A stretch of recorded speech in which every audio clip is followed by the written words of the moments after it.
okay for me to post it in 6 months when I get around to doing it. Hello, my name is Dan. My pronouns are he, him. I'm going to walk through what is this game called? Rising Tide, which is a playset for the Paragon system. And I will have my players introduce themselves shortly. Just want to give a quick overview of what we're doing here. Over the last 2 weeks, we played one playset in the Paragon system, and that was Surge Protectors. Over the next 2 weeks, we will play this one, Rising Tide. This is a playset of my own design that deals with eco-activists in the months and years immediately following a climate disaster. Next month, I will be playing 2 more playsets to complete our Paragon sampler. I'm playing Chamber. I'm running Chamber in the first 2 weeks of June, and then Ruins of Doom in the latter 2 weeks of June. Anyway, so we're players will introduce themselves. We'll go over safety tools, and then we will roll up characters. So, Ash, can I ask you to go first? Just do a quick intro, and if you want to plug anything or let us know where to find you online, that would be great. Hello, I'm Ash. I'm here in California. That's about it. Thanks. Perfect. Matthew, sorry. Hi, I'm Matthew, he, him pronouns, and I'm here in Manila. Just taking a page out of Ash's book, I guess. And it is early in the morning there for you. Not too early, 8:11 in the morning, so, you know. Okay. Okay. Thank you for joining us. Nicholas? I'm Nicholas. I am in North Idaho, and I'm excited about this game. Thanks.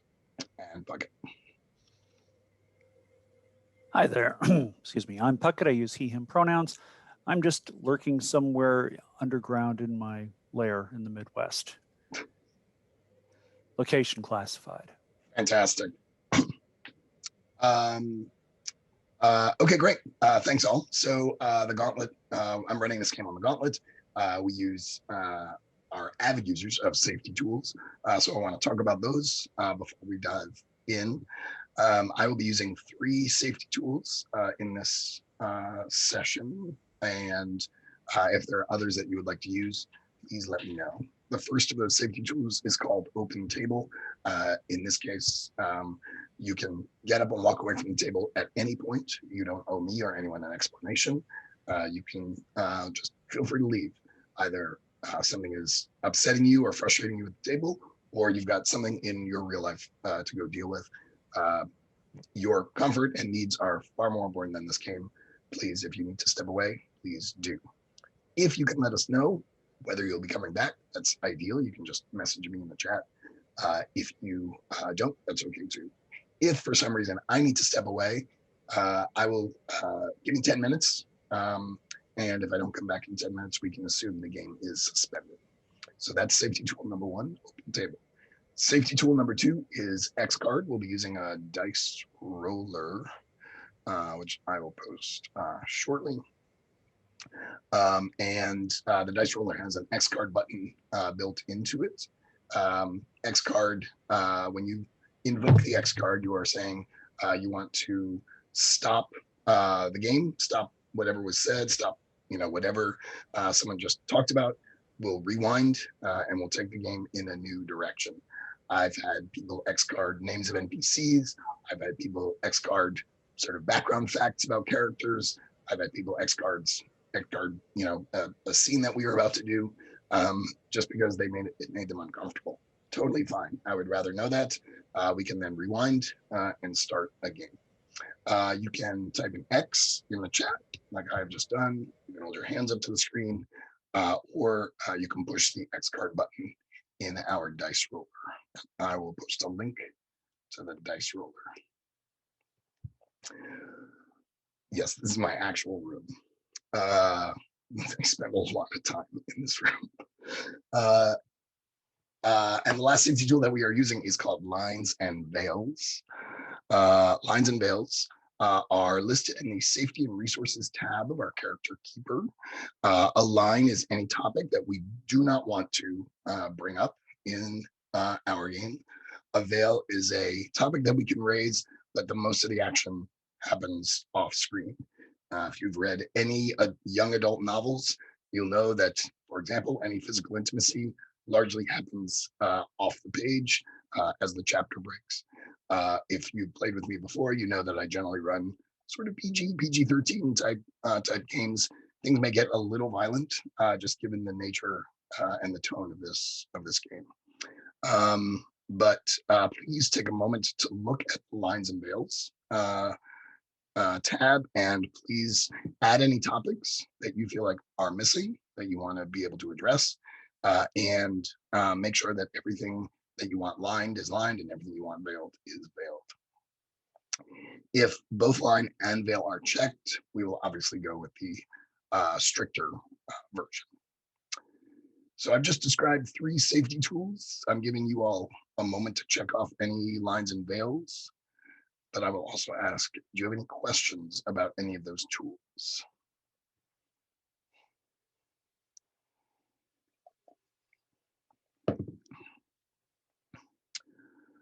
Great. It makes me a little uncomfortable to read off the topics on the lines and veils, so I don't want to do that, but I've got the tab sorted so that all the lines are at the top. We should be very cautious about that, and do help me remember all of those lines and veils. So if we start to get into a topic that needs that's meant to be lined or veiled, please definitely speak up. Bucket, did you want to elaborate on that line at all that you added? Basically, it's the difference between if you've seen Bill and Ted's Excellent Adventure, you know, there's that like quick conk over the head with a piece of pottery. That's fine, but you know, just no detailed descriptions like, say, that infamous scene in The Walking Dead with the baseball bat wrapped in barbed wire. Perfect. What was his name? Negan? I never saw it. Yeah, I am aware of the scene. I have not watched it. So It's Negan, and I have never seen it either. Perfectly legitimate line to add. Thank you for doing that. Any other questions about lines, veils, or any of the safety tools that we are using?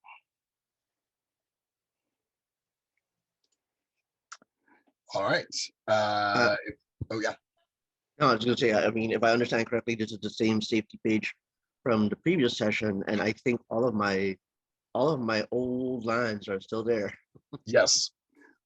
Yeah, because I'm lazy, I just use the same lines and veils page. And since at least 2 of my players are the same, I felt, hey, let's just cut to the chase. Yeah. So, all right.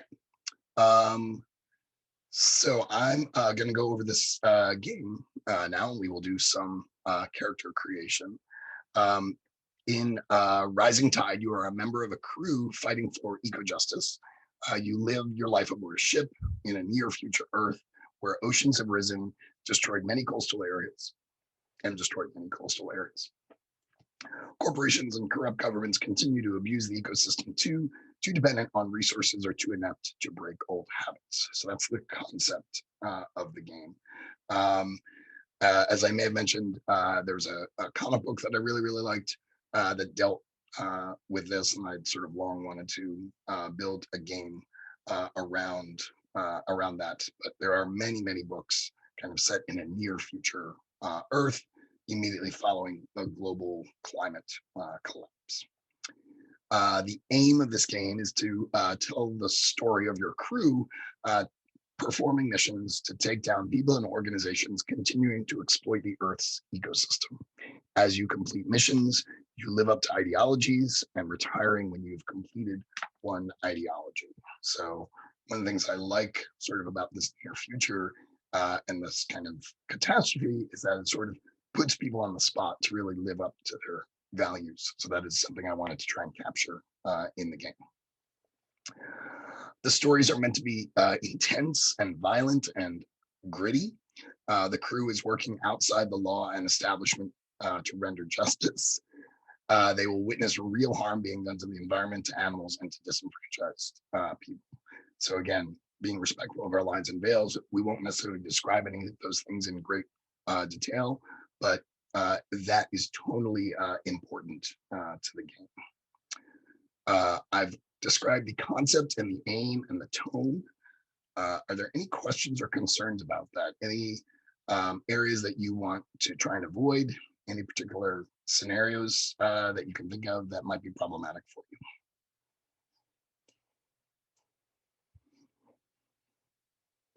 I mean, just a question. I've read the itch.io page for this one, and like, how far into eco-terrorist territory are we going? You know, because I'm not sure whether this is a cartoon game or a serious game or even like a complex explanation, exploration of eco-politic.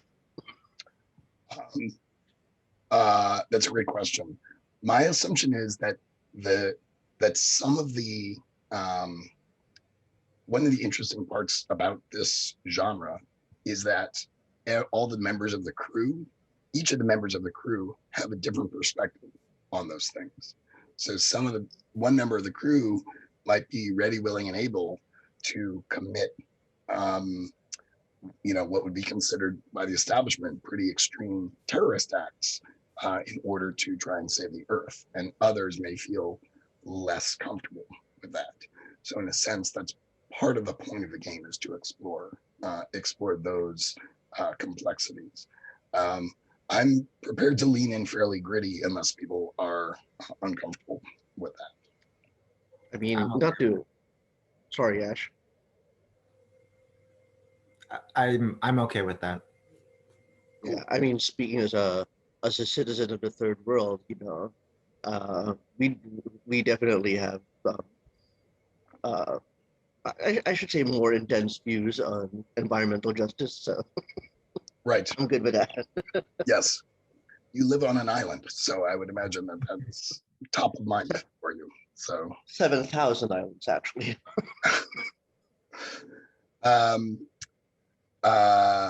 Any other thoughts or questions on that? Thank you for raising it. This is the first time I am playing this. This is a play test, so just to emphasize that, we are testing out this play set. I've made some minor tweaks to the Paragon system to adapt it to this, but I am wide open for feedback. Right, I'm genuinely curious to get a feel for how well this thing works. So I've done concept, aim, and tone. Subject matter, I think I've already covered, but just cover it off. Rising Tide deals with environmental disasters, injustice, and violence.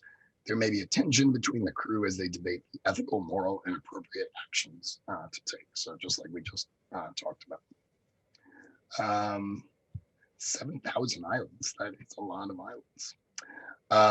Okay, so that is Rising Tide, and that is the description with cats.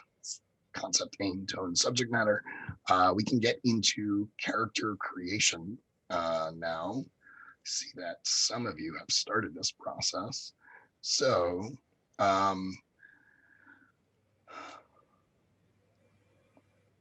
character creation in the Paragon system is fairly straightforward. You make a handful of choices.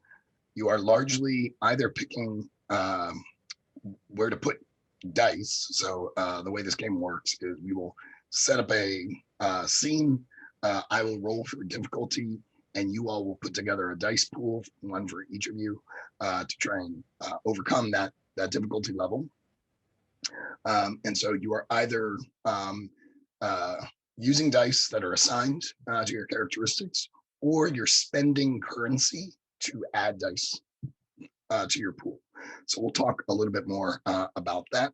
I did try and elaborate a little bit on that in the character keeper itself.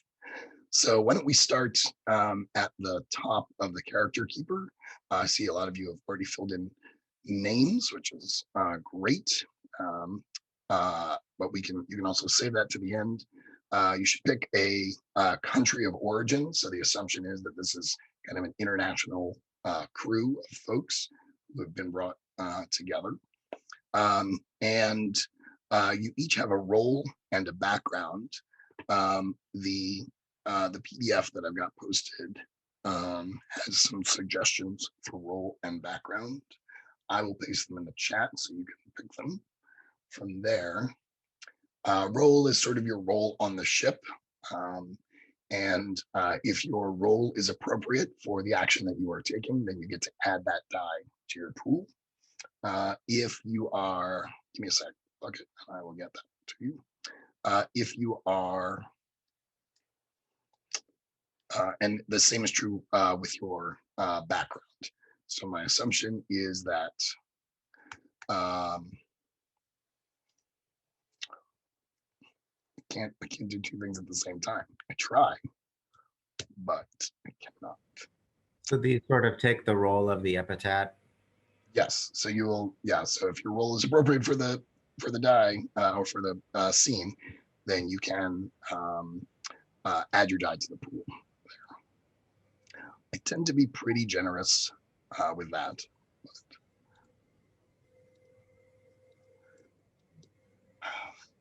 All right. I think that is a link to the PDF. Let me know if that works.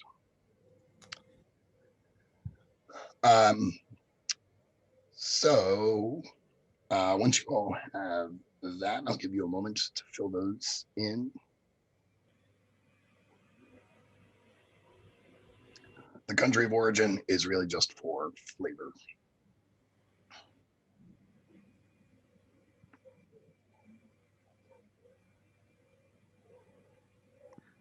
I'm a little bit lost on where the role and background come from, looking at the PDF character sheet. Is that the right place to look for that? The page just before page 2 Oh, got it. has suggestions. Okay, free text, just Yeah. type of thing. Yes. Okay. How close do we need to stay to the background? The reason I'm asking is because I was thinking of a science character. So the role of science is fine, but looking at the background, it doesn't strike me as likely that just a random student would be doing this. I mean, maybe like a PhD candidate or Yeah, somebody that's- who had a yeah, that's master's great. or PhD. Yeah, that's great. So, okay. Yeah, that's great.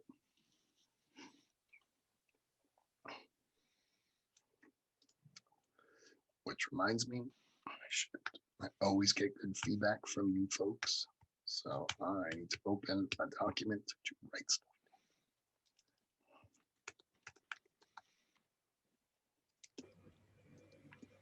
So is it appropriate for us to start talking through the concepts that we're coming up with now? Sure. Or Yeah, go for it. okay.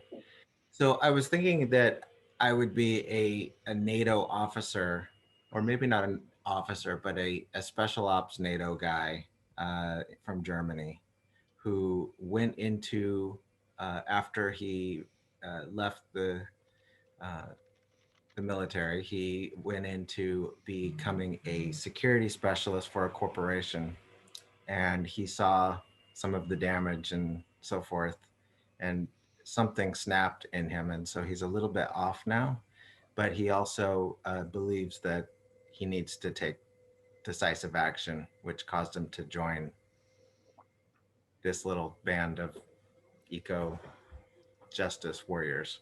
Perfect. I like that. And I think Martin works or worked in forest services in Canada. And I haven't figured out what role would be appropriate for someone who was basically a forest ranger or something like that. Well, So, maybe they've got a background in geography, and so they're the closest thing the ship has to a navigator. oh yeah, that's a very good idea.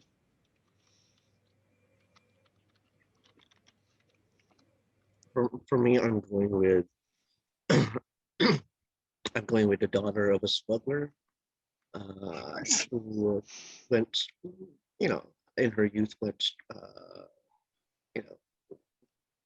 honest living, but and graduated to become a an engineer who worked for an energy multinational, and the lack of progress in Southeast Asia, despite presence of that energy multinational, sort of slowly, bit by bit, radicalized her. That's awesome. And I'm making her a little older. And if you want to face cast her, she's Michelle Yeoh. She's Michelle Yeoh. okay. Oh, nice. That's great. Present day Michelle Yeoh. Yeah. Love it. Puckett, you want to share anything, or are you still noodling?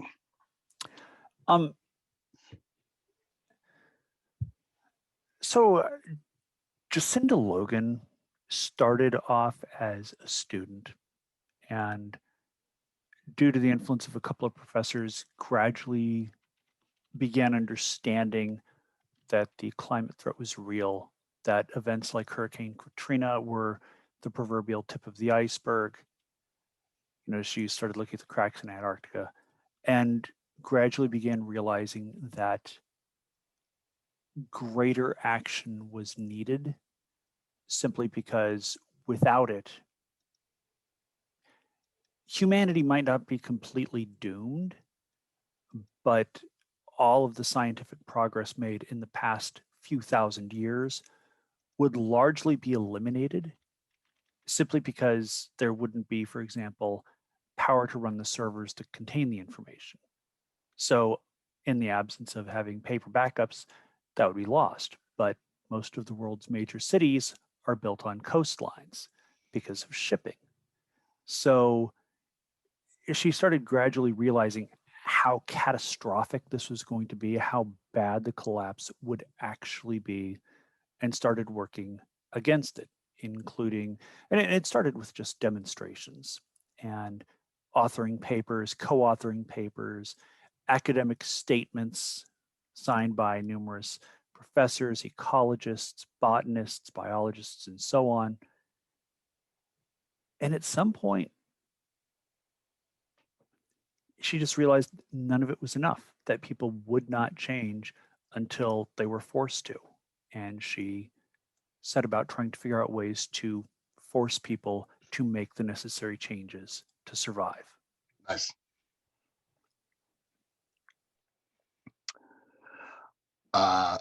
Those are great. I'm loving where these are going. I will definitely ask more questions about your characters shortly. Let's move on to domains. So all your domains start at a D6, along with your role and your background. This is sort of your main, the main thing that contributes a die to your pool. At the start of the game, you can elevate one of these to a D8. I don't have descriptions of these, and my hope is that they are relatively straightforward. Puckett, have you played any Aegon or Paragon games? None. Okay. So one of the things that will happen is when I set up a scene, I will also determine what domain is in that scene calls for. So you don't have a choice in many of the conflicts that happen as to what domain is chosen. However, there is a way to add additional domain dice to your pool, and I will get to that in just a second. So pick the domain that you feel like best embodies your character's concept and bump that up to a D8. And now we get to rows that deal with values, expertise, and complications. And these are essentially currency that you can spend to add a D4 to your pool. The nice thing about a D4 is that when you roll it, you automatically always add that value to your total.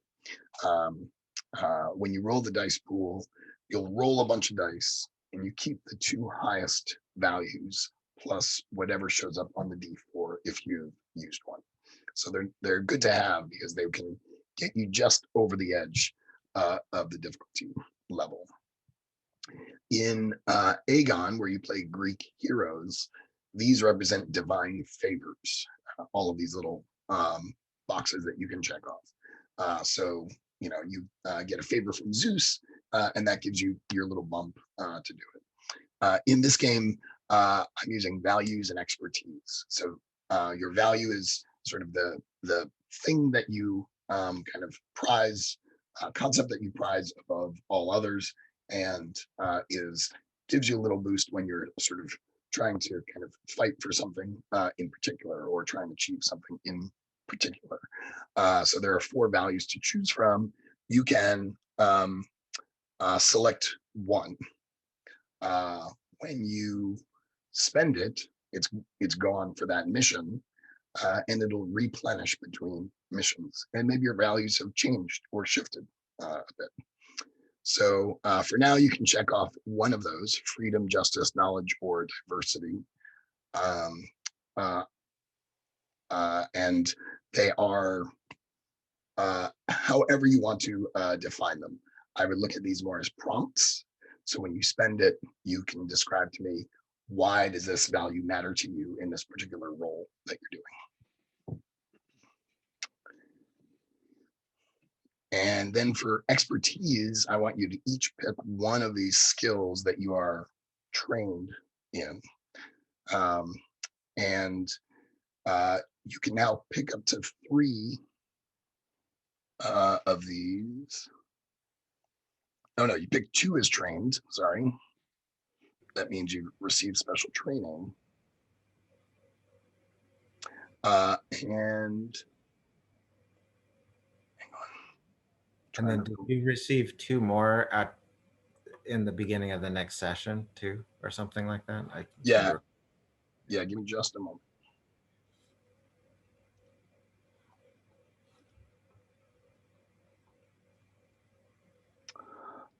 So you can then in the check boxes to the right, so of trained, these are the currency that you spend, and you can mark up to 3 of those, and so those would be the things that you spend. So I'm going to actually color those. Actually, I won't color, but So we're marking 3 trained expertise. let me use you as an example. Give me just a second. Sure. So now you can mark up to 3 of these, and the ones that are not colored blue are the ones that are the currency that you would spend. So for example, you could mark, say, engineering and survival and ecology, say. Because you're trained in ecology, you could have both of those marked and then pick another one. So you can have up to 3 things, 3 of these expertise marked at the beginning of a mission. How many do we mark in the blue column? 2 or 3? You can mark 2 in the blue column. Okay. So yeah. What I didn't quite catch. What did the blue marks do? So this just indicates which ones you can have more of. Okay. So if you got a blue mark, you can have 2 checks. If you don't have a blue mark, you can have 1 check. Correct. Thank you Okay. for saying that much more succinctly than I did.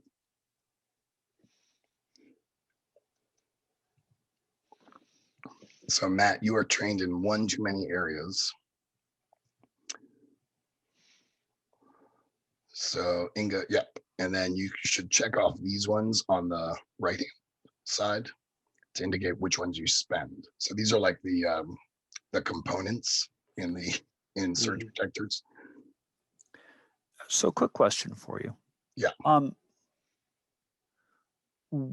First of all, are we comfortable with some of our characters having crossed the line into what governments would likely call terrorism? Yes, I think most of the actions of this crew would be considered terrorism by at least some governments. Okay. In the absence of classical military training, where would we put training, like impromptu training, like how to make IEDs and things like that? That's a great question. None of these expertise categories are jumping out at you. I mean, engineering and military would probably be 2 possibilities. Yeah, what I'm looking at is that I don't think that my character served in the military, but she might have, say, learned how to make pipe bombs from the anarchist cookbook or from other activists, or how to make smoke bombs, or how to make nail bombs, that sort of thing, which generally speaking is not related to military service. You know, My it's not, hypothesis. what was that? My hypothesis here is that, that's a really good question, but my hypothesis here is that you don't need a particular skill set to craft IEDs, because we're all understood to be eco-terrorists and we'll all be understood to handling ordnance or weapons to some degree. But the relevant skill check will sort of like determine what is relevant to using that IED, for example. Like if we're trying to bring down a tower, engineering will come into play. If we're trying to take down a moving convoy, like moving military convoy, military might come into play. Okay, fair. That's just a guess. I like how you frame that, Matthew, a lot. So Dan, I have another issue to Yeah. the character specifically. So I chose security, I chose soldier, I chose combat and tactics because those make sense for my background. Yep. I also have obviously trained in military. Mm-hmm. So I'm very narrow in my breadth here. So I'm worried that I will really do well in one area. Meanwhile, I'm very weak and soft in others. I would say, having played a couple games with you, Dan, it's good having someone who can do combat. And so I'm thinking of the Gamma World or World of Gamma game. It was really nice to have a meat shield and a heavy hitter. So Ash, I would be okay having someone who's very combat oriented in the party. Okay. This game also plays somewhat differently from your typical role-playing game. So at the end of the day, you're basically just going to come up with a pool of dice. And almost always it's 3d6, a d8, and a d4. Sometimes it's 2d6 and a d8. Sometimes it's just 3d6. But basically, you just keep coming up with the same pool of dice regardless. And what these are, one of the things I like about this game is that these are more prompts for talking about how your character is behaving rather than specific rules as to what you can and cannot do with these expertise. Okay. Does that make sense? Does, absolutely. Yeah, and defining what I can't do. Right. Yeah, right. It's sort of helping you set the tone for how your character deals with complicated situations. So like if we end up having kind of something that's very kind of sort of socially oriented, right? It's not that you can't act because you don't have any of those. It's just that maybe your dice pool is not as big, or you choose to sit that one out and help someone else, right? So you do have some options. Yeah. Yeah. My experience also playing with you, Dan, is that like especially with the Aegon system, is that it doesn't really, like, you don't really need to define yourself as combat. And I say that as someone who deliberately rolls a lot of combat heavy characters in these narrative games in the combat. So I've actually thought of like Inga as someone who is combat heavy, but I made no effort in deliberately in covering those bases. Nice. All right, so we got expertise marked. That's great. This looks good so far. And one of the differences between this and Aegon is I've added this notion of complication. Greek heroes are flawed, but we don't really get to see that in Aegon. So I wanted to add a mechanic that allowed us to see the flaws of the characters.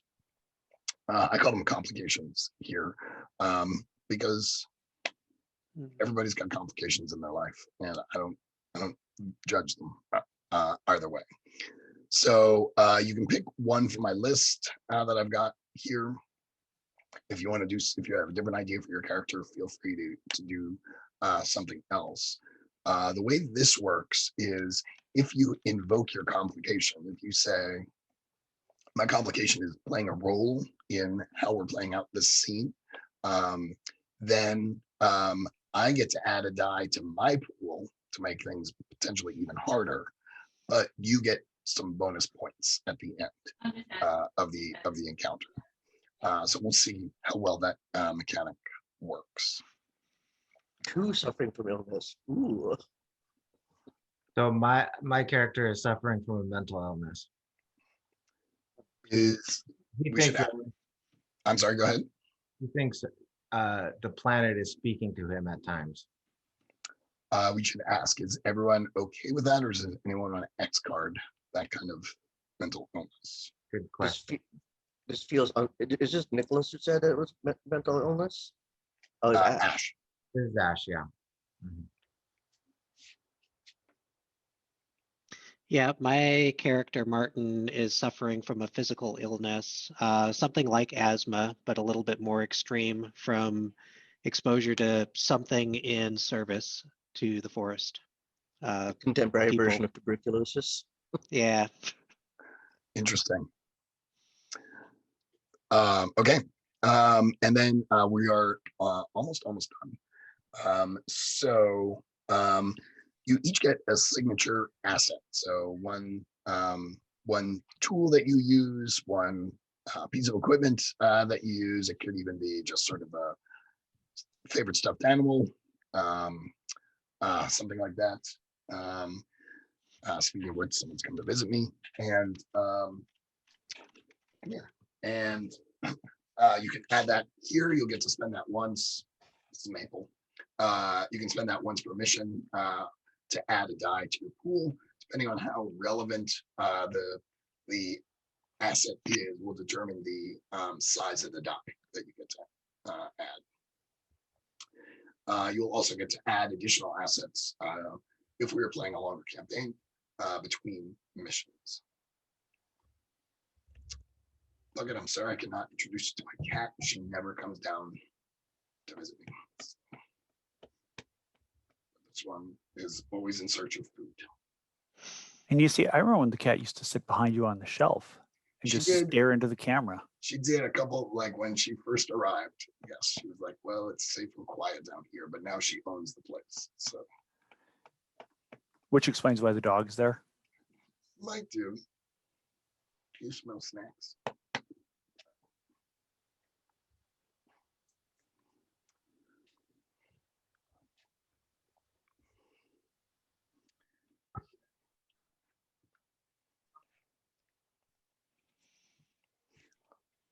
So we've done some brief character introductions. I'll let you fill in the in your assets. And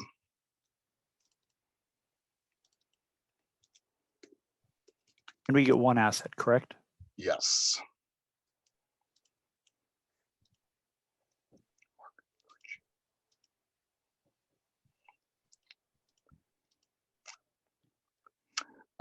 And so we should do bonds. These don't need to be especially elaborate. You're just naming another PC, and you automatically get 2 bonds with them. I like checking them off and then unchecking them when I use them.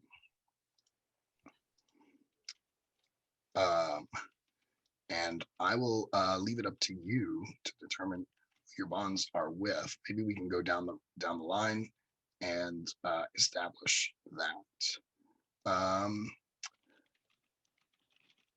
Maybe Puckett, can I start with you? Do you want to give us maybe another quick introduction of Jacinda, just to remind us?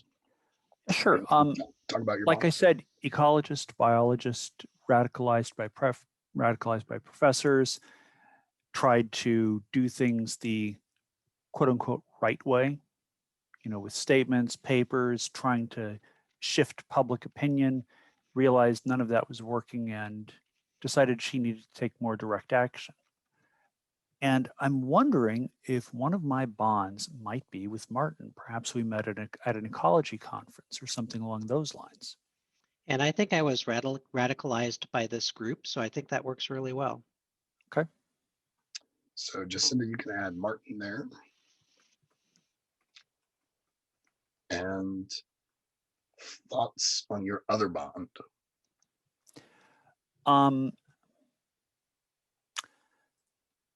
Well, Ash, you said that Heinlein has been kind of bouncing around, radicalized, maybe a little unhinged and off kilter.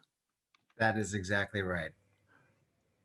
Do you think that he was maybe teaching people how to make IEDs, like, trying to get some of their skills up to par so that they could act if he wasn't around?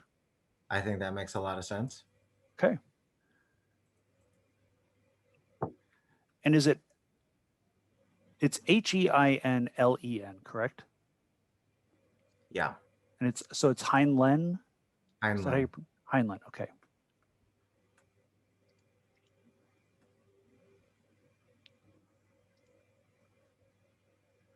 Okay. I think that takes care of my bonds. That's great. Thanks much. Nicholas, what do you think? I'm thinking I'd like to know more about Inga, and like I feel like maybe there was some professional relationship between the two of us. But we're from Malaysia. Why would I know Inga? I think Puckett, how do you say your character's name? Jacinda? Yeah. Okay. I mean, think Malaysia has a lot of forests. they do. And so perhaps I went there for some sort of continuing education training, and that's how I met Inga. Yeah, and maybe because the energy it's an energy multinational, right? So I'm wondering maybe when they were surveying the forests for whatever projects you they work had. at a multinational? I worked. Worked. So when you worked at a multinational, I'm sure you came to Canada at some point in time to talk Yeah. about engineering and technology and stuff like that. Yeah. Or when the multinational was building a project in Malaysia, like I was co-lead on one of those projects, and you were brought in as a Canadian forestry consultant or something like that. Yeah. That's the way it's going to work. I was working on that project for you in Malaysia. Yeah. That's awesome. Well, with me, because to the With company you. we are both, beneath them. Right. Second bond, I think I'm gonna lean heavily into Jacinda radicalizing me. So I think that we probably meet up on occasion at different ecology seminars, quote unquote, where they teach all sorts of things that are questionable science. Like spiking trees. Yes, exactly. Love it. Thank you, Nicholas. Matthew, tell us a bit about Inga. You mean like for the bonds, right? Yeah. Okay, so my idea is that um, Inga has been on a sort of solo, not really solo, but has been on her own like vendetta against the multinational for quite a while. And what happens is that she landed herself in prison, and I would like to think that Heinlein Breyer, is the one who recruited her to the group. With the very, very classic action movie like "You Can't Go It Alone." that kind of, how long will you keep running until they catch up with you? Blah blah blah. Nice. You live in a cell. Blah blah blah. The Liam Neeson to Christian Bale at the beginning of Batman Begins kind of situation. Yeah. How do you feel about that, Ash? I think that sounds good. Yep. And that's when you break me out, like that's what triggers the fugitive from the law complication. Nice.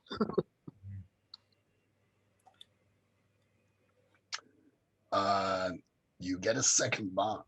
You want to just Martin for that, or you want? I think. I'd like to know more about Jacinda actually. A science researcher. What do you think, Puckett? I'm listening. What ideas? Um, I mean, I'm kind of a little crazy guy here, so I kind of think, at what point did you leave a respectable life and join this organization?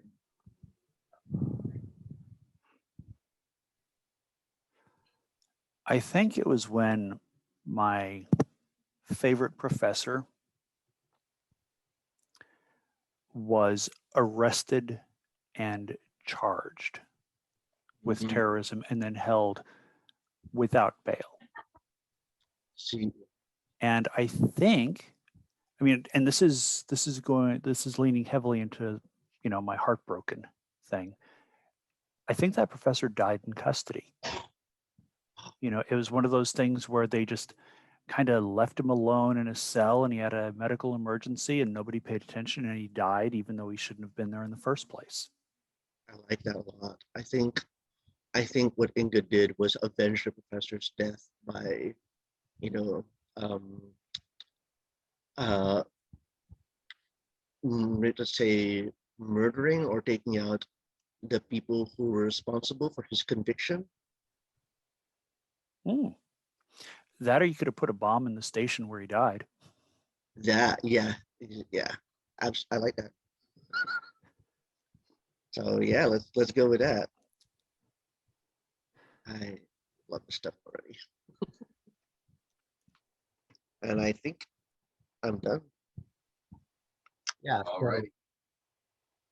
I think Heinlein has a connection to the multinational. So after he left the service, he joined the company as a security officer on the security team, and perhaps he was in Canada, stationed there for a while, and grew to know Martin.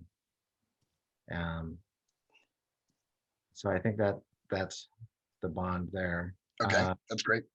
Yeah. And then I think this criminality element with Inga sounds interesting, but I'm not sure exactly how to link that. So I broke you out of jail. Yeah.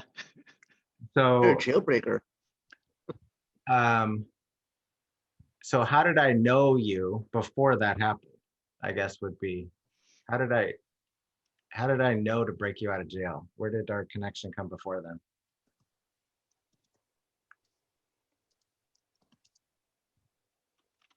Sorry, were you asking me? Yeah. How did you? What? Sorry, what was the question? Yeah. So how did I know you before I broke you out of jail? What was the connection that we had? I think. Hmm, I think that you and my if your character's older, maybe you and my father served in the merchant marine or something like that, or whatever the German equivalent of the navy is. What about, Okay. is it possible Or that your multinational did some contract work for NATO? I like that better actually, especially since I did put a German. If anyone looked at the chat, I suggested the name of the company be called the Mueller Hashimoto, and Mueller is a It's great. German surname, so I think that makes sense. I like Dan's suggestion better. Oh my Yeah. god, it's so good. I need to figure out how I can work these into the scenario. I'm already having fun, Ash. All right, Ash, did you get both of yours? Yeah. So can you explain that a little bit? I think I didn't catch all the elements. So my father, or I'm sorry, your father was I think connected to NATO who I, I think we I dialed that back. yeah, I think let Dan take the lead. yeah, I'd suggested that instead of that just to simplify things a little bit, that the company that Inga worked for before the crash, um, which is known as the Mueller Hashimoto Industries, had a contract with NATO, and maybe Inga was on that project and spent some time in Germany, and that's where you two met, and maybe realized you had a mutual interest. Yeah. Does that sound Yeah, all right? I like that. That That sounds sounds good. great.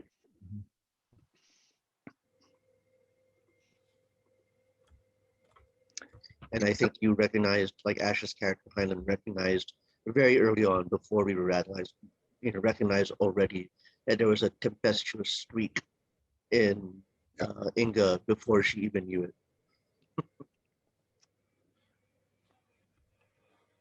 We're at the top of the hour. I do want to take a break, but since we've got a name for the evil industry, the evil company, you will need a name for your ship.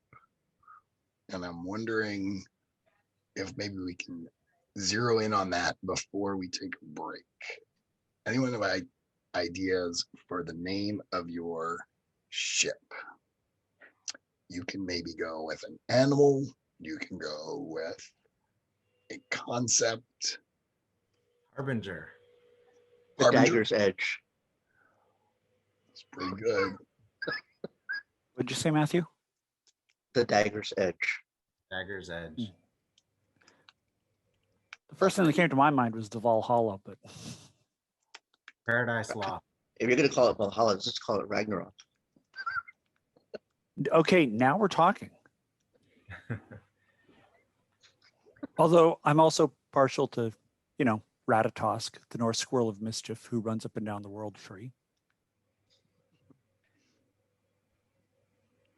I'm dropping all of these in the chat, not the squirrel. I kind of like the squirrel personally, but What's the name of what was the name of the squirrel bucket? Ratatosk. Yeah.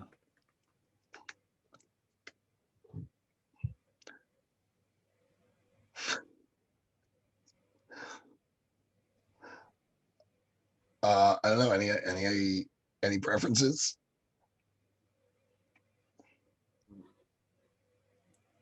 I think we need to take a vote then. So do you have 6 of them? Roll a d6. I don't know. yeah, I'm biased. I vote for, my selfishness votes for Ragnarok and Dagger's Edge. I vote for Ragnatosk. But you would, Or Nicholas. You Ratatosk. would. I would Ratatosk. absolutely. I mean, I like squirrels, so I'll vote last. Ash, do any of these jump out at you? I don't have a preference, I would say. Howard. Do you have a Howard preference? the boat? Do you have a preference for what it is not?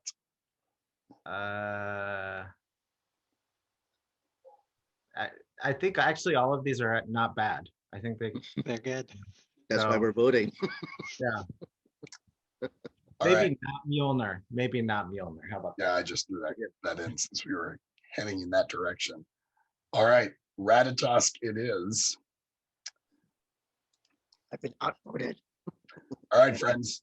I've got 2 past the hour here on the 2 past 9 here on the East Coast. So let's take 10 and reconvene at 12 past the hour. Sound good? Sounds good. Okay, cool. See you in 10.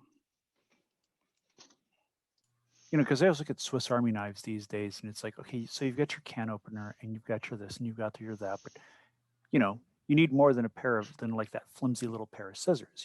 So the multi-tools, you got pliers on it, screwdrivers, probably some Allen wrenches, probably some sort of metal or wire cutter on it. Mm-hmm. Basically the sort of thing you can put in your pocket and nobody looks at you too suspiciously. Whereas with a Swiss Army knife, depending on how big it is, maybe. But I was thinking about my, what was it? It's this tool pack I had back when I was cycling. And it was like this little thing. You could actually slide it apart, and it had hex wrenches, it had Phillips screwdrivers, straight slot screwdrivers, scissors, the works. I could actually fix spokes on a bike if I had to with it. Yeah. I like that it's basically like a go-go gadget, everything in a little box. Yeah. So Yeah. and there's a blade on it as well. I mean, sometimes you got to have a blade on you, but it's I always think of Swiss Army knives more as a collection of blades with some things on them like can openers and scissors and maybe a corkscrew and a couple of other things like that. And this is much more of a toolbox in a single tool. Mm-hmm. So All right, friends. Someone want to just ask a few questions just to kind of set the scene, lay some groundwork here. I'm really curious about the Ratatosk. Am I saying that right? Ratatosk. That's how I'm going to say it. Yep, as near as I know. And I guess Ash, let me start with you. What is the how is the hull of the Ratatosk decorated? Is it fairly simple? Is it just gray? Is it a little bit more? Is it less industrial? What? I think it's What do you simple. think? It's simple, maybe even a little bit beat up. Seen better days. It's older ship, Okay. has a little bit of rust, perhaps. Try to keep it up, but we're not dedicated seamen, so I think that's probably why it's not upkept, to the best level. Um, I'm imagining that maybe the crew is larger than just you four. Yeah, Certainly, that's a good question. How big is this crew? How big is the right. ship? Yeah. How big would you say? What is sort of the total crew complement in your imagination, Ash? I think it's probably fairly smallish, perhaps 10 to 15. Okay. Um, does anybody have any other thoughts on that? I was thinking a crew of 20, so that's, you're you're right in line with where I was thinking it would be. Like, we have room for 20 on the boat, maybe. Yeah, perfect. Yeah. Right, but it's hard filling all those seats. Yeah, you got to radicalize them first. Yeah, especially once you say, "Oh, by the way, now that you're on board, just wanted to let you know we're going to go plant some mines below the water line on a fishing vessel." Thanks for coming along. So while we're on the subject of crew, Matthew, who is we should define the captain. And I wonder if you can give us maybe I'm open to whatever detail you want to provide, but I'm thinking maybe nationality or gender or even a name. Who is the captain of this vessel? Any detail you want to kind of throw out there to get us started? I think we'll go with a South Asian named Amita, and yeah, I'd say since I'll say that she probably knows Heinlein the best. Okay. That maybe Amita and Heinlein uh, knew each other from sort of previous lives and maybe have a long and complicated relationship. Ash, does that sound okay with you? That sounds very appropriate. Yep. All right, cool. He thinks he's a little bit crazy. Maybe Right. he's a little bit in love with her. Right. Yep. Because he doesn't really know what love is. So I love that. And Nicholas, who's the last crew member who perished on a mission? Like, who is everyone sort of mourning or sad that they're gone? Maybe you can think about what role they played, or again, just a detail just to get us started. Yeah, a young up-and-comer that was in his early 20s. I don't have a name, but a favorite of the captain's. She thought that he was going to maybe succeed her someday, or at least like really contribute. So someone who is just kind of entering the profession, if you will. Right. So they'd been on the ship maybe 6 to 12 months, that kind of thing. Exactly. Yeah. And I think they were a really good tactician. So while she was doing planning, he kind of said a few things, and she's like, "Oh man, he's really good. We got to get him in on some of this planning." And so was the hope to see the fruits of that, and it never happened. Love it. I mean, sucks for this guy, but Yeah. thoughts on nationality? I'm thinking from the UK. Okay.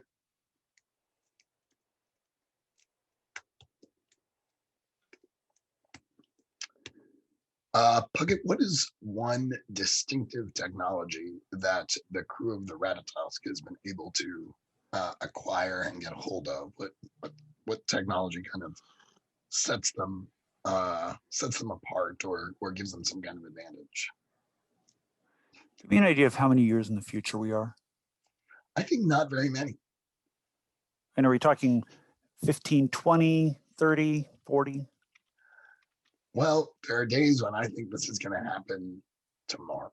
So, Yeah, the day after tomorrow. yeah. So, I mean, I sort of think the technology hasn't necessarily advanced too much, but if you have an idea for something that may be a little bit out of reach now, I'm open to it. I mean, if we're talking about the near future and it's something surprising that we've acquired and probably shouldn't have access to and might be a little out of reach now, my first thought is a quantum computer. Oh, interesting. Like, and tell me a little bit more about that. It's something that really large corporations are beginning to experiment with. For example, Google, IBM, they're basically starting to make computers that can, instead of calculating the answer and going through all the work of it, can effectively arrive at the answer through. And this is where it gets fuzzy and I don't completely understand how it works, but they kind of just jump to the answer. Yeah. And it requires, the computers are big. I mean, we're talking about the size of the way computers were back in the 40s and 50s. They're bulky. They're not easy to transport. They have pretty extreme temperature requirements. So just having one of these things is in and of itself unusual. Like it's extraordinary today. If we're talking 15, 20 years in the future, it might be less so. Right. And it might be a little bit easier to kind of manage the power requirements for it, both for operating the computer as well as keeping it in operational condition and so on. So this is why I was asking about like what kind of like time frame are we talking about? How far out? I kind of like this. I'm going to elaborate on it a bit. I think our young British dude was like the main person who was really trying to understand this thing and how it might be useful. And now that he's gone, this is kind of just, it's not a waste of space. It's not a paperweight, but it has set the crew back a little bit. I'm imagining that the way they would want to use this computer is in a predictive way to try and predict where problems are going to happen before they happen. Does that sound right to you? Oh, sorry. Go ahead, Nicholas. What do you think about the idea that he was the person who could program it for simulations? And so now we can just run the simulations that he's already programmed. Yep. And none of us have the skill to create new simulations. That's cool. And this is a large computer on the ship, right? Mm-hmm. So how large are we talking about here? I've got an image I'm looking at that I'll just put in the chat if I can. They're really beautiful. They look like they are like beautiful. a steampunk artifact.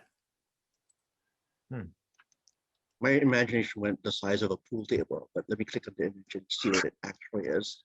It's So, hard to tell the scale, but I'm imagining the width of the pool table, but then kind of a tower. Yeah. I mean, this is. I'm just going to go out on a limb based on the scale. I mean, we can find other examples, of course, but I'm looking at the cabinetry in the room. So this thing is probably about 10, maybe 15 feet tall, and I'm figuring it looks like 5, maybe 6 feet wide. I get the feeling that one of the reasons why you're not at a full complement of 20 is because it's taken up one of the rooms. That tracks. One of the cabins. So yeah, we have a cargo hold and our cargo hold is probably full with this thing and whatever Yeah. other additional gear that goes along with it. I mean, I have a sneaking suspicion we had a boat meeting about it, and we agreed that having a computer that could all but predict the future was more useful than having a few more people who could hold a gun or plant a bomb. Mm-hmm. Or betray you. Yeah. That true. That too. All right. That was great. Does anyone want to add any more details about this ship? Are any of us in relationships with crew members that are not detailed? Oh, any NPCs? Yeah. The computer is called Merlin. Oh yes, absolutely. Oh, yes. Shouldn't it be named after like a quantum physicist? But maybe Merlin, it was. I mean, maybe its real name is after a quantum physicist, but we call it Merlin. We just call it. Yeah. Because Or maybe it called itself Merlin. What is your name? Merlin. I love it. Or the British dude named it Merlin. Yes. Yeah. Oh, that's why. Yeah, that's great. Because I mean, Merlin was about protecting the realm. So maybe our Merlin is about protecting the world. Oh my gosh. That was great. Okay, so I'm going to drop you all in to an adventure. Again, these sort of deal with complicated geopolitical situations. So I encourage you all to make ample use of the X card if you feel like some of these are not going in a direction that you like.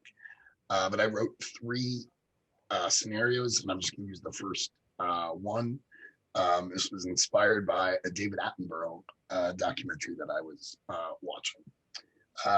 So the ocean off the east coast or the coast of Eastern Africa is notoriously home to poachers, and these fishing vessels accidentally net protected species despite strict international conservation laws. So your ship, the Ratatosk, arrives at the coordinates that you received from your contact, and you all are kind of trying to figure out where you might find the poachers. Puckett, is it day or night? I'm going to split the difference and call it dusk. Okay, so it's the sun is setting here on the eastern, on the waters of the eastern coast of Africa. Where were you, Puckett? Where are you? Well rested? Is the crew kind of like just coming off some R&R, or are you just coming off another mission? Where were you all just before you landed here? I kind of feel like we don't really have much R&R. Like, I'm starting to feel like this is basically person of interest, but with ecological disasters or flashpoints. Like, we can't solve all the problems, but we can put band-aids and suture the ones that are bleeding worst. So I think some of us are rested. Some of us have been up on the bridge and making sure that the boat is running. And I imagine we all trade off probably. What do you think? Do we do 2 shifts, like 12 and 12, or do we do like 3 shifts with NPCs and do 8, 8, and 8? I think we'd like to do 3, but we just aren't staffed for it, so we have to do 2. Yeah. Okay, so we've got 12 on, 12 off. For work, I think my guy would probably work 16 hours. He would just be available at all times. Everyone's like, go to bed. Just go to bed. But yeah. That's awesome.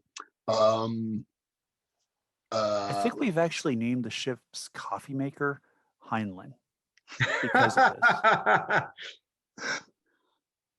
That's great. Let me ask Nicholas now. Is this the first time that Ratatosk has come to these waters, or have you all been here before dealing with poachers? I think this is the first time. I think we're near Eastern Africa now. I think we've been making our way around the coast, dealing with a couple things, and this is probably the third situation that I've been on this vessel with these people for, Okay. but new waters. All right. So maybe they were previously in the Atlantic, Right. and now the Ratatosk has made its way around the Cape, Yeah. come up to the eastern coast of Africa. And I like that. I'd like to say that we've been following Merlin. We think that Merlin has this master plan. Okay. And so our contact is Merlin, who said, this is where you have to be next. This is Okay. the situation. All right. So Merlin has sort of somehow detected and identified an opportunity to deal with poachers who are basically more or less always active in this area, but maybe Merlin has detected a useful opportunity here. Yeah. Does that sound right? Yeah. Okay, great. Matthew, what species are what marine species have the poachers been after or have been damaging, do you think? I mean, I guess whales is what I would go for. I feel like they're the ones who are that are a quote unquote easy target and Right. constantly found, and also seen as a creature filled with tremendous resources. Right. And I would imagine that maybe the whale migration patterns have shifted after the crash. And so these poachers have learned these new patterns. Maybe Merlin has figured out these patterns, and they're taking advantage of the new migration patterns of these whales. Does that sound okay to you? Sounds good to me. Cool. And now that we've got Merlin's like is MacGuffin the right word? Like it just sort of like solves a lot of the problems. I mean, it tells us where the problems are. It doesn't solve them for us. But... Right. It solves my plot problems, yes, but it doesn't solve your character's problems.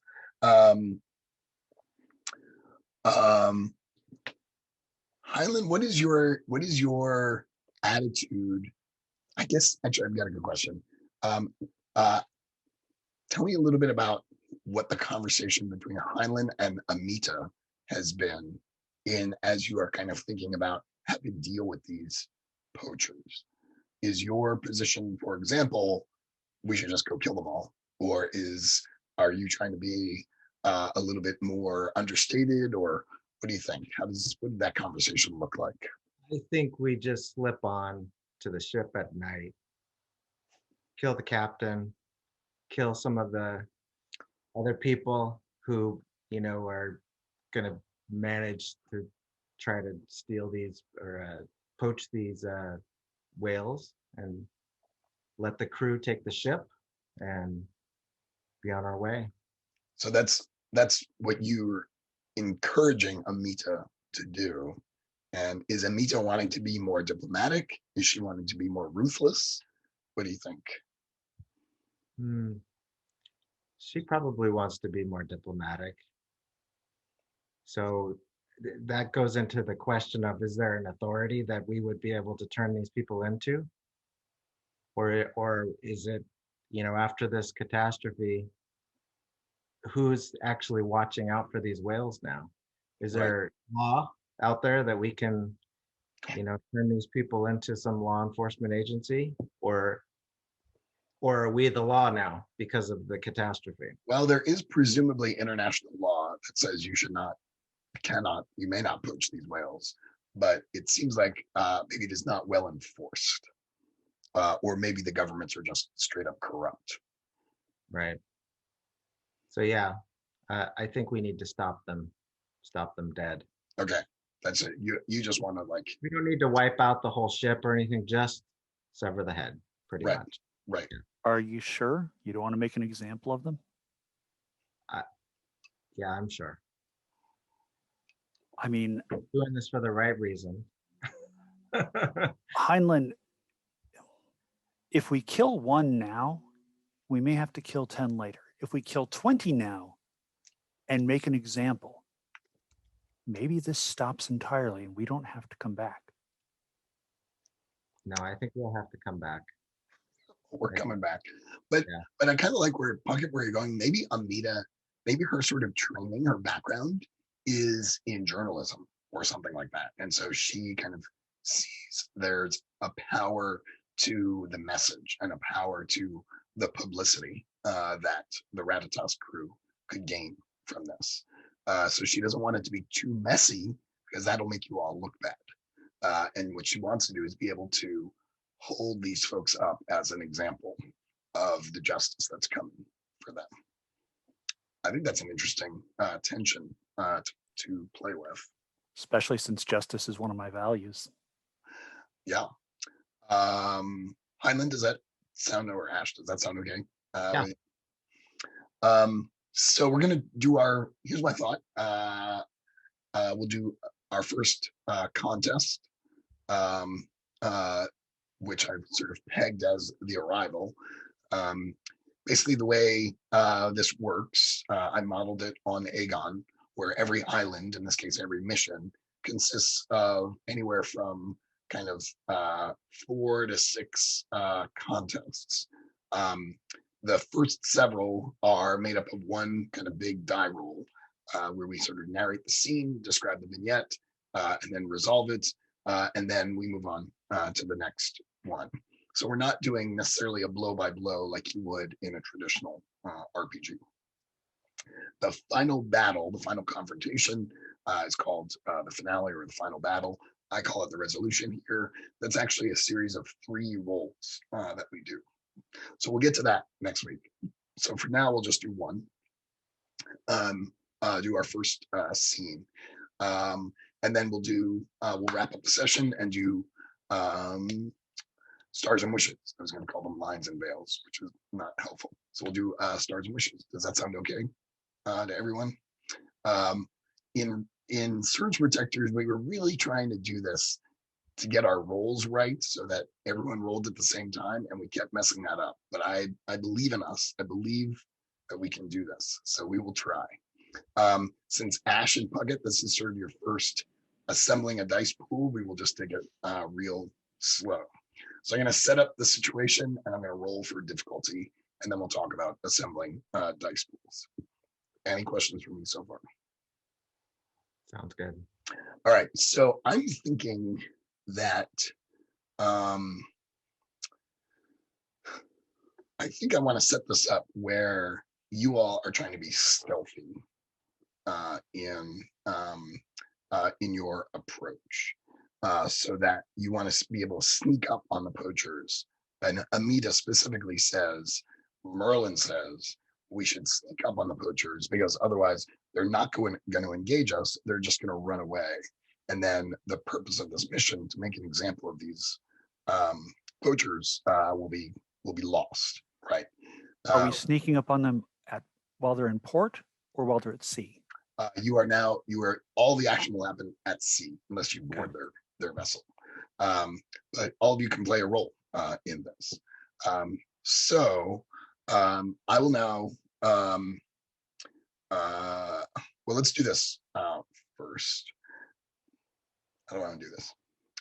So I'm going to say that this is a support and logistics role. So basically what that means is all of you will automatically use your support and logistics die. You have an opportunity to add more dice, obviously.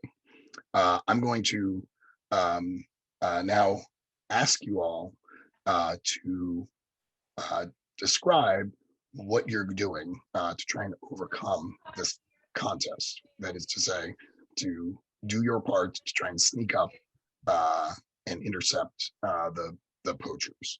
And then I will roll for difficulty, and you will all roll for your characters.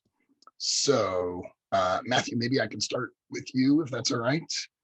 What is Inga doing here to kind of help with the sneaking up on the poachers? I think being the daughter of a smuggler means that she has an understanding of how criminal patterns, people who operate, who flout the law in matters of trade operate. And what she does is She uses that knowledge to guide the crew, sort of give them a more tactically nuanced approach, and that means using support logistics dialogue, like you said, but also invoking leadership expertise. Okay. Just to press on you, because you are the engineer of the, I imagine, of the ship as well, is there some role that you are playing in ensuring that the engines are silent or not giving away your position too much? Yeah, I think that that absolutely makes sense. Okay. Cool. That sounds great. Cool. I just realized doesn't the background is engineer, but shouldn't I be able to invoke operative as a role? Yes. Yeah. All right. Nicholas, can I come to you? What is Martin's role? What are you doing to try and get the ship to sneak up on these boat troopers? Yeah, so navigation, I'm definitely like co-navigating or navigating the pilot, which is definitely in the support and logistics camp. Okay, great. So I'm pathfinding, if you will. This is how we're gonna do the approach. Okay, great. I love it. That's great. Puckett, can I come to you? Sure. So all of this stuff is more or less a little bit above my pay grade because I can't really work with the engines. That's not my thing. I can sort of work with Merlin a little bit because of computers, but I'm not a navigator. So basically what I'm doing is I'm running around like putting duct tape over all of the lights so that we're running as dark as we can. Very nice. And then Through the bulbs. basically settling in, I'm assuming that Highland is set up in some sort of sniping position or overwatch position. So after I've done that, I'm going to go find Heinlein and do whatever Heinlein needs done to assist Heinlein. Because, everybody else is really valuable here. Until we get to that boat, there's not a whole hell of a lot I can do. Heinlein's a better shot. Inga can actually get us there quietly. Martin can make sure we're on the right path. Me, I can unscrew light bulbs. Right. But damn it, that's what I'm going to do. Make sure everybody has coffee. Yeah. That's fine. And then, after that, maybe Martin needs a spotter. Maybe, maybe Martin has, or maybe Heinlein has binoculars, so like, infrared binoculars or night's vision binoculars. So I can tell Heinlein who's on deck, where everybody is that we can see, count off, potential hostiles and so on. So basically counting and duct taping over lights. That sounds great. Perfect. And Ash, it's your turn. Yeah, so as we're moving along the coast at midnight, I'm going to be getting all of the crew who would be part of the boarding party, or at least part of the Marines that would be going over to the ship ready. So making sure they are geared up and ready to go. And as we get closer, I will pull out my rifle and I will take up a position so I can monitor the water and be looking for the lights of the ship off in the distance. And as soon as we get a spot, inform everybody. Nice. So spot. Yep. That's great. All right. So here's how this works. I'm going to roll a few dice. It's pretty arbitrary what I end up rolling. So I rolled a D6 and 2D8 to kind of represent the ship and the crew on it. And what I do is I take the highest number that I rolled, which in this case is a 7, and I add 5 to it. 5 is sort of the threat level. And that means you all are trying to beat a 12. As a reminder, you're going to roll a bunch of dice, but you're only taking the 2 highest dice that you rolled. So you cannot do that on 2D6, which means to try and beat a 12, you're going to want to try and make sure you have a D8 among them, but you're definitely going to want to add a D4 to the roll to try and get you just over that 12. So what we'll do is just walk quickly through each one of you to assemble your dice pool, but don't roll it yet. So Nicholas and I discussed this via email, and the thought was click all the dice in the die roller to get them ready, and then we all more or less click roll at the same time to try and ensure that we're all rolling together. So I'm going to come down the line in the same order that we just did. Yeah. Can you walk me through, or Yeah. whatever order is perfect, but I'll need some walking through to make sure I got my dice pool correct. Yeah, I'm going to do this. I'll do this in the same order I just did the narrations. So we'll start with Matthew. We decided that, Matthew, you're going to get your operative because you're thinking about how to sneak, I think is what you said. You'll get your engineer because you're thinking about engines. This is a support and logistics, so you get your D6 for that. So now we're looking at 3D6. So now you have some choices to make. You can spend a value or one of your expertise to add a D4. I think I will invoke either the blue trained engineering or the white trained leadership. I forgot what the mechanical distinction between those are. So you don't, yeah, in this case, you're not unchecking the blues. Those are just saying which ones you're trained in. But you can uncheck one of the gray ones. I see. All right. So I guess I did mention leadership, but I'm not sure within the revised flavor of how this entire scenario is working, whether you feel that's still valid. I think that's fine. All right. Then that means it's a 3d6. It's a 3d6 plus 4. Plus a D4. Let me ask, though. It doesn't seem like you can use your collapsible blade for this particular thing. Do you want to spend any of your bonds? A bond will add another D6 to the pool. Well, maybe spend my bond with. No, I don't have a bond with our navigator. Do I? No. No. Let's see. Other bond. Sorry, I'm having a hard time. Not hard time, but I'm scrolling through the thing. Highline. I heard what Bucket said is Jacinda's going to do, and I don't think that's going to work for Inga. But what about Highline? What's Highline going to do again? Highline's kind of scoping things out, taking a. I'm prepping anybody who is going to be boarding the ship and making sure they're geared up first. I like that.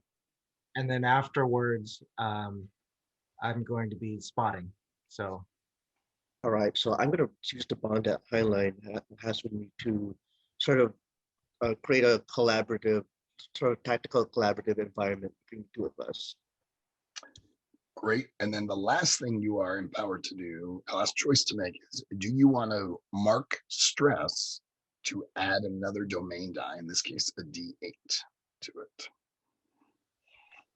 Sure. Oh, geez, I forgot to declare my special domain. Sorry, but yeah, I think I'll burn the, what was it called? The stress? Yeah, stress towards the bottom. Yeah, you may remember this from Surge Protectors. We call this charge in Surge Protectors. Yeah, I ticked the stress. And you should bump up one of your dice, one of your domain dice. I think, yeah, it's definitely it's definitely combat tactics. But yeah, so that's 3d6 plus 1d4 and a stress and a yeah, so I've got 4d6, a d8, and a d4. All right. All right, it's ready to go, and I shall stand by for orders. Stand by. Do not push roll. Nicholas, did you follow along? Do you want me to walk you through that? One walkthrough, please, if you don't mind. Okay. So you are navigator. I think you're yes. That. And I think I can pull the Forest Service in. Here's how I see that is you would expect me to be sitting at a computer doing navigation, But actually, we have a table, and I've got like one of them old Forest Service maps laid out, and exactly Yep. Calculating all the coordinates and all that. That works for me. Support 2d6. Yeah, that's 2d6. Support and logistics gives you a d8 already. Yep. Now you can spend a value or an expertise to add a d4 to the pool. Yeah, navigation being the expertise makes a lot of sense. Yep. So now you've got a d4.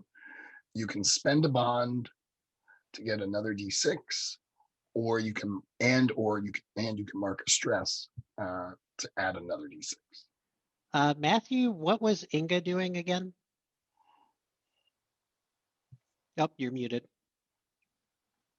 Inga was attending to the engines and to ensure that they run quietly while using her understanding of criminal tactics to sort of like bring us into an advantageous position. All right, I'm going to spend a bond with Jacinda, who fills up my coffee and keeps me going. Sounds good. And you want to mark a stress to add another d6 to your pool. I think I do. I think I want to generate a lot of stress. Do you think I have that right, or do I have that wrong? Like mechanically. Yeah, that's fine. Okay. Yeah, so how do you unmark stress? So it is unlikely we will unmark stress in these 2 sessions. Normally what happens is between islands, you will clear your stress. If you get to maximum stress, you mark dedication, which in Aegon is called fate. Basically, if we were playing a longer campaign, once you get to the end of fate, your character retires. Mm-hmm. All right, so I also have, for you, this would be 4d6, a d8, and a d4. You see how we keep just getting to the same pool. So yeah, let's do you now.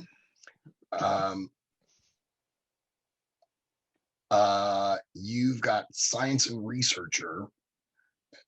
Feels like you can add your roll die, science. Anything that can you justify adding researcher? You may be muted.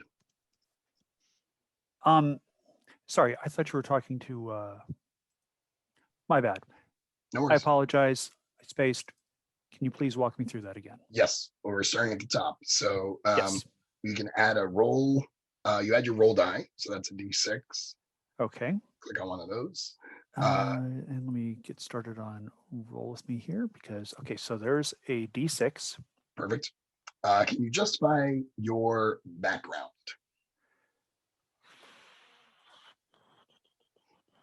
Researcher. I mean, in the sense that we may know what kind of prey they're after, and that might narrow down the search area where we have to look. I kind of love that. Like, I think that's great. Like, you're the one who probably knows the whales the best. Yeah. Or Okay, at least so their migration patterns. That's great. is that another D6? Right. So we're up to 2d6. Okay. You get, this is a support logistics roll. So you get a d6 for that. All right. So there's 3D6. Yep. Then you can spend either your value or one of your expertise to add a d4 to the pool. So it's one or the other, not both. Either a value, yeah. You can only add one d4 to the pool, and you have to spend one of those 4 check marks to do it. Okay. So I would like to spend one of my expertise in computers. Perfect. Because I think one of the ways that we're actually tracking them is through their Wi-Fi signals. Oh, love it. That's so great. Like they just didn't turn any of that stuff off. No, like, you know, they've got their cell. I mean, I could probably hit track my iPhone and get one of them. Right. At this point. So now So that adds a D4. Close enough to the coast. Yeah, that's perfect. That adds a D4, correct? Yep. Yes. I should be at 3D6 and 1D4. Right. And now we have a couple more choices to make. You can spend a bond to add another D6? Absolutely, because I'm trying to assist Heinlein with spotting. That adds, so now you're up to 4d6 and a d4. And then the last choice to make is you can mark a stress to add another domain die. So I presume that will be your d8. So you can mark a stress to add a d8 to the pool. I am absolutely going to do that because right now, this is something that this is absolutely stressful for me. I know what to do once we get on board because and Heinlein, correct me if I'm wrong in this. I'm sure you've taught us some hand-to-hand combat tactics for close quarters. Yeah. So when we're like when we're identifying the problem and I'm trying to figure out what Merlin's doing, I'm good there.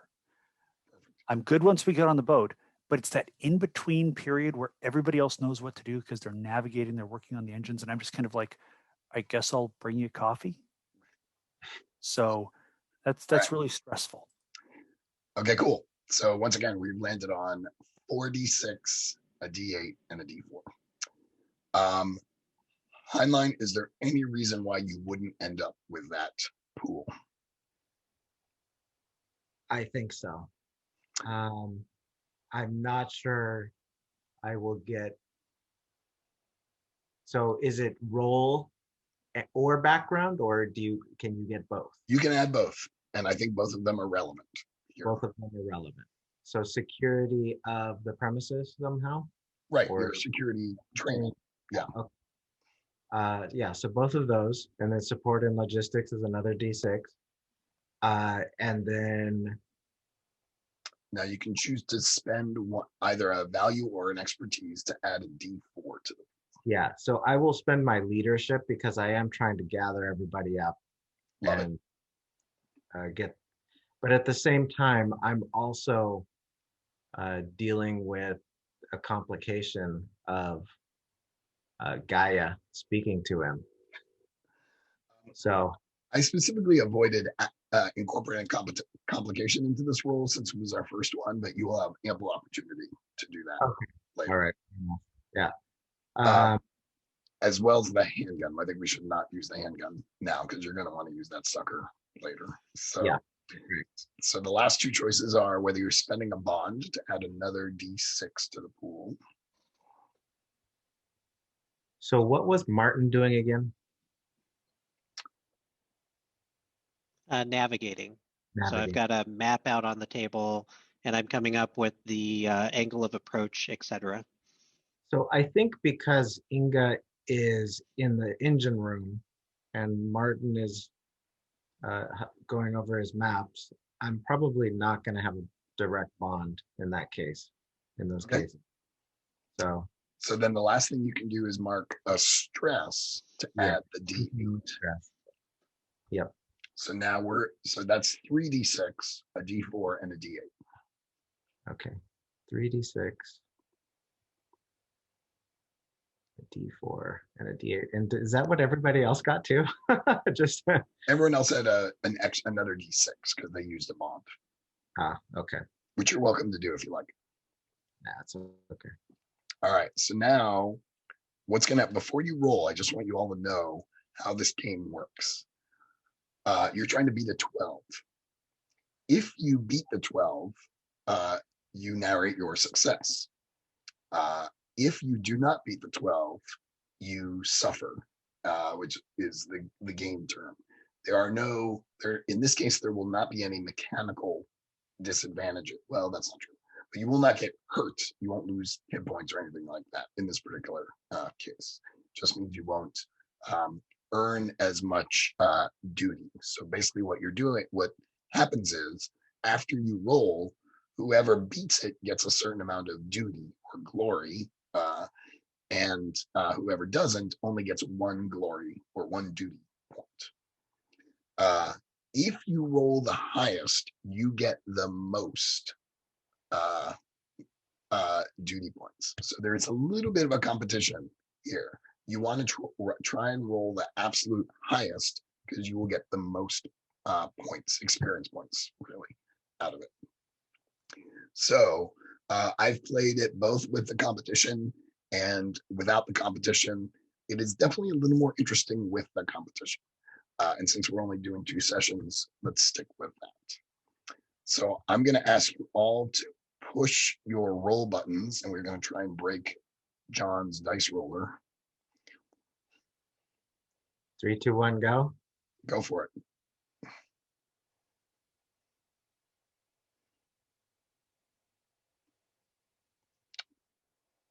I feel like I lost a bunch of rolls. All right, so I'm not seeing them show up here. How do I see what I rolled on here? Yeah. I'm seeing a lost connection to game server error. Same here, actually. I think we were idle for so long. We broke I it. think maybe we broke So it. 4d6, d4, and d8. Yeah, Try refreshing the page and putting the dice in again. I'm only seeing Jacinda's roll. Oh, mine actually rolled. Yeah. Okay, there it is. Yeah. Yeah, I saw your roll show up too. I see Inga's roll.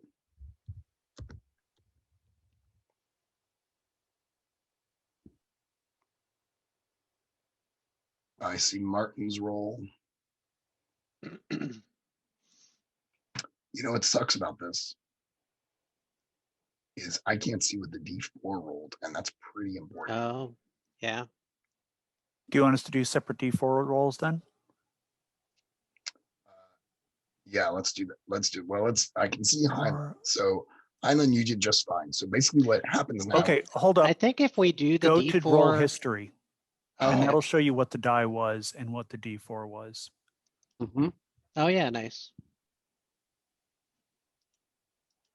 Except, Also, if we put our D4 as like the last die, it'll always be the one on the right, the number on the right. I can't get to roll history because of this navigation thing. Oh, I got it.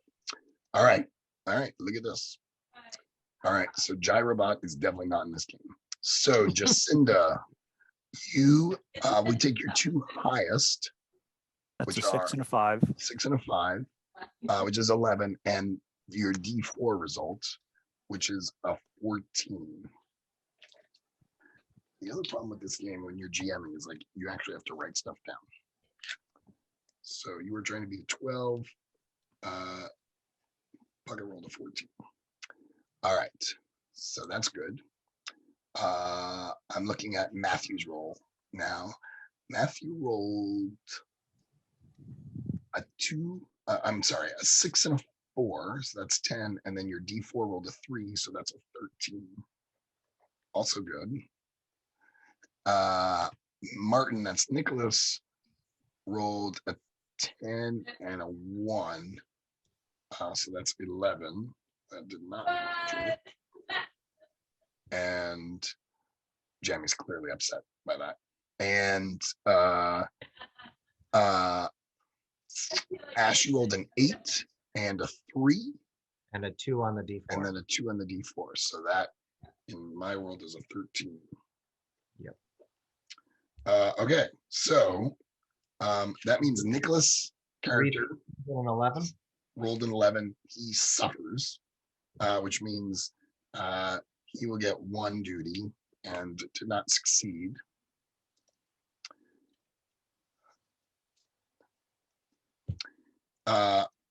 Matthew and Ash, your characters succeeded, but you were not the best roll, which means you get half the duty. So that would be 6 points.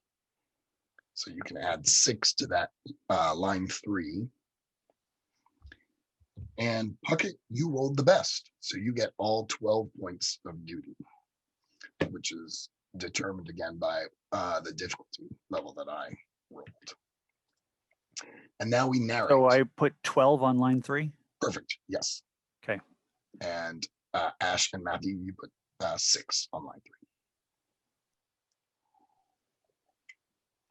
3. When you get to 80 experience points or duty points, you level up in a sense. So, but now we narrate. Whoever rolled the lowest goes first. So Nicholas, how did Martin not quite meet the mark? It's not paying attention in calculus is what the problem is. And Yeah. so I've got this map. I've got the little thing that you twist along the map to measure distance. And I think I got the calculations correct, but we're going like 3 times the speed we're supposed to be going. And it looks like ramming speed instead of sneaking speed. Okay, awesome. That's great. If you look, Slow down. actually, I like what Nick was provided. If you'll allow me to narrate my Yeah, go for it. Yeah, go. after. Your turn. So what I'm thinking, Inga is strained by the effort of multitasking, by trying to keep the engine on a low. I will invest. I'm very sorry. Yeah. I will. Wait, just a Tell Jamie we love him. she's on a panel with Asian, AAPI stuff. So anyway, sorry. Yeah, so Inga is strained by trying to keep engines on a low profile, but at the same time looking out. And what happens is that Martin's piloting of the thing sort of like makes the maintenance of the engine a little bit more difficult. You can't keep something on stealth profile if the engine is if the ship is moving at an erratic or unreliable pattern that Inga can't anticipate, which she normally would if her attention wasn't so diverted on keeping an eye out for the whalers. Perfect. That's great. I mean, you were successful. So largely you were Yeah. Overall, the ship does what it needs to do. Yeah. But Martin was definitely not helpful in that. Ash, it's your turn. How does So I'm not Heinlein sure do how his many thing? of the other crew are available to be sort of geared up and ready to board. But maybe 3 or 4? I don't know what I have at my fingertips here. Yeah. Let's say kind of maybe a few more, like 4 or 5 are trained for boarding. Okay. So I've got them ready. They're sort of on the deck, hunkered down, taking cover, weapons ready, and so I'll sit at the front to sort of keep an eye, but I keep looking back on like ease up, Right. ease up. But maybe they can't see me. We've got all our lights out, so I can't give them the hand signals to say ease up. So That's we're great. charging ahead, yeah. But everybody's ready. And Puckett, you rolled the best, so you get to narrate last. It's Kyle McLaughlin going, that's some damn good coffee. Well, I mean, fine cup of coffee. that's because when nobody was looking, I also put a slice of pie in like a little on a napkin and handed it to you so you could like eat it like by hand almost. Nice. But I think where it really came in, I think what really did the trick was basically being in an elevated position with Heinlein. Mm. And we have we've basically mapped out the deck of the ship and everything that we can see that's above, everything visible. We know where everybody is. We know where they're standing around. We know where they're bored and smoking, acting like nothing's going on. We know where people are working. We know, at least from what we can see, who's armed and who's dangerous and who needs to be put down temporarily or permanently in order to secure the ship and prevent it from doing anything else. I think that's great. Yeah. And despite the speed problem, Amit is able to kind of issue some orders that allow her to use the speed to her advantage. She's really appreciative of largely keeping the crew out of the way by Heinlein's kind of prepping them for boarding. She has some ambivalence about putting a boarding party together, but as soon as she kind of susses out the situation, it's really clear that that's crucial. And I think she's almost in constant communication with Inga in terms of sort of like making sure the engine's doing what it needs to do, and keeping the rest of the crew calm and on task. You pull up, or whatever it's called in the ship, alongside this vessel. The poacher's vessel is known as the Ocean Fox, and it's clear that the crew is much smaller than you anticipated, and Amita gives the order to board the vessel, and immediately when you start to make contact with the vessel and assemble the boarding party, you immediately see carcasses of whales on board the ship. And I'm going to pause there for a little cliffhanger. And is that okay? Everyone good? Yeah, sounds good. All right, cool. So thank you. That was, I hope you all had fun. I know walking through the dice pool stuff is a little tedious, but I think once we do a couple more rolls, it'll come more quickly. I did try to design the character keeper, so it was relatively easy to kind of go step by step down. So I hope that was helpful. If it's okay with you all, I would really like to do some stars and wishes before we wrap up. Does that sound okay? Ash, are you familiar with stars and wishes? I have done it once before, yeah.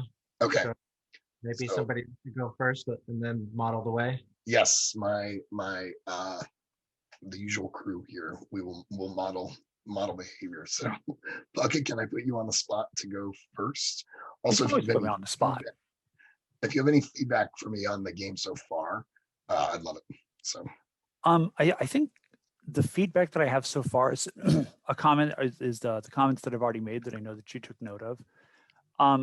As far as stars go, holy crap, how much fun was this? Yeah. Like, one of the things that I really loved was the collaborative nature of how we kind of like negotiated how we knew each other and in what ways, and kind of the way that things had gone down. Like, the idea of Martin and I meeting at an ecology conference, the idea of running into Heinlein and he was kind of training radicals and basically in monkey wrenching tactics, as it were. I like the collaborative nature of shipbuilding. I love the idea, and Nicholas, I think you came up with the idea of calling it Merlin. Was that you or is that Matthew? No, I just also loved that idea. Matthew, Yeah, okay. Matthew's our namer. Yeah. Okay. Yeah. So good. That was so good. Because there were a lot of things about this that I absolutely love. And most of it just arose from the collaborative nature of creating the characters, figuring out how they know each other, figuring out how they've worked together in the past, coming up with the ship. One bit of feedback: do you have a process for creating the ship mapped out already, or is this kind of winging it, just asking some questions as you go? Yeah, but I feel like maybe formalizing that a little bit would not be a bad thing. It's generally not a big part of this system, but yeah. So there's a couple of things that I can think of there. Maybe doing pick lists. Oh, that's good. So you have, say, half a dozen possible ship names, or a couple of words that you can throw together for ship names. Same thing with what kind of stuff could be on the boat that would be unexpected, because, here I am, it's like, okay, well, what kind of technology level are we talking about? How many years in the future? So it might, if you formalize the process a little bit with creating the ship and adding some pick lists to it, it should narrow down, or it should reduce the time spent trying to figure that stuff out and thinking about it. And it'll give people a range of options to choose from, so they're not kind of like on the spot trying to figure out, well, what makes sense in this scenario. Right. So there's actually a little bit of feedback on the system. Yeah, I like that. It also would allow me to integrate like assets from the ship into a die roll, right? So like, yeah, Merlin didn't factor into any of the die rolls, but that would be kind of cool to be able to do that. So yeah, I was thinking port of call, just to add a little bit here. Oh, nice. That's a good idea. Yeah. Where is it? Yeah. I mean, it could also be the case that we're dealing with a ship that doesn't necessarily have a home port. And that Many might be part of cities the are- illegality of it. Yeah, many But cities are underwater anyway. So yeah, so but having a pick list there too for like at least maybe a base of operations where you have some number of friendlies. Maybe pick up a couple of NPCs if NPCs die on a mission or something like that, that sort of thing. But yeah, I mean, besides the cats that kept wandering in and out of view on cams, it was a lot of fun. good. And I really, once again, I really appreciated the collaborative nature. I mean, Ash, I liked how you and I worked together to figure out what Heinlein might have taught Jacinda in terms of bomb making or hand-to-hand combat or close quarters combat. Martin, I liked how you were bringing up the idea of us like going to ecology conferences, which were really just kind of training camps for, monkey wrenching. So we weren't talking about like the growth rate or like, the what even do you call it? How frequently old growth redwoods like actually have children, as it were. We're just spiking trees and stuff like that, learning proper like monkey wrenching techniques, probably reading Edward Abbey books in the evening and whatnot. And Matthew, I really want to work with Inga a little bit in the next session, because that's one place where I don't feel like we really got to explore a lot of it. But I like the idea of this smuggler kind of gone legit, but in like gray market securities for corporations. So yeah, I like that idea a lot. Nice. So anyway, that's stars. Wishes, like I said, I'd like to maybe I'd like to see how Jacinda and Inga interact in the next Okay. session a little bit. Let's do it. Maybe see some of the stuff that Ash taught Jacinda in action. And I don't know, maybe have a conversation about forestry or, proper habitat maintenance with Martin, something along those lines. Awesome. Cool. Thank you, Bucket. Nicholas, stars and wishes. I think our ship with its quantum computer that tells the future is definitely a star of the episode. And I can appreciate what Puckett's said about putting some rails on the shipbuilding, but I'm afraid if you put too many rails on the shipbuilding, you will never have a ship that has a quantum computer that tells the future again. Well, that's going in the pick list. So Oh, good. Okay. But while I was reflecting on that, the other thing I was thinking is ship size would be really handy as a pick list, because I don't know anything about ship sizes. So where I think that I could just color outside the lines for what is the ship's name, what is on the ship, the actual classification of ship size, I can see that being very valuable in a pick list format. okay, nice. Other stars, I think that our collaborative background building was super fun. So that was a fun mechanic that you added to this with the backgrounds. And we did an excellent job weaving those backgrounds together. Those are my stars. Great. Wishes, things you want to do next time? I want to see, I want to see how I can use my asset.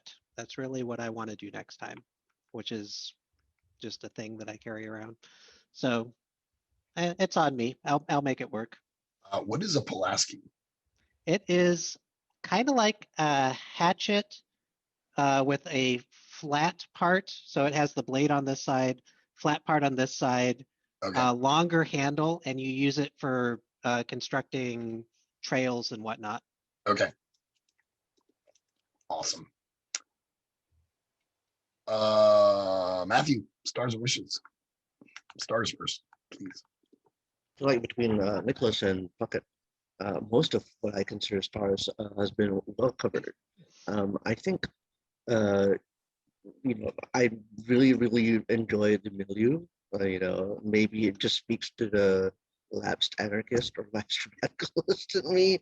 But at the same time, I'm also a lover of gray area I think Dan, we've been playing quite a bit in the past 2 months. I think my tastes are beginning to become very obvious to you Yes. between like between the Tom Clancy-esque problematic stuff and all that and eco-terrorism. Like it's all just classic. I love this stuff and mixing a bit of politics and justice um, with something timely and ripped from the headlines and with fun popcorn action is like really hitting all the notes. But all that side, the system, I think those tweaks that uh, Puckett have suggested and the folks have suggested are great. So I echo those as well. But overall, this whole idea of the system being like more focused on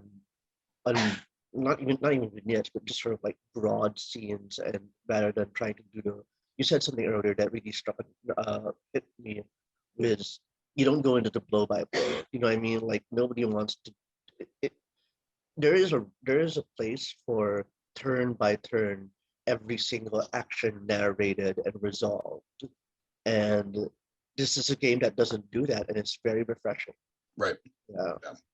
And yeah, for wishes, I would like to see just in the science background and research background sort of like pressed on, not just in terms of like being able to invoke those skills, but also I want to see her face either a moral conundrum or at least something dramatically interesting enough to like provoke an ethical outrage in her, because good eco terrorist fiction or whatever is like should explore the tension between technological advancement and responsible use of technology. I think the word is appropriate technology is the fancy term for that. But yeah, I want to see that. And the other thing I would like to see as my wish is for Ash's uh, military stuff to also get pulled in. I want to see some, dark. Right away. Yeah. Yeah, I want to see some dark bad dudes to like get into the picture. There are whalers, there are smugglers, there are poachers, and then there's like the military. Actually, I realize now I've said so much stuff, but basically the entire character creations process has just been me angling an idea of the military industrial complexes complicity in ecocide. That's what I've been working on all along. I realize it now. And that's it. That's okay.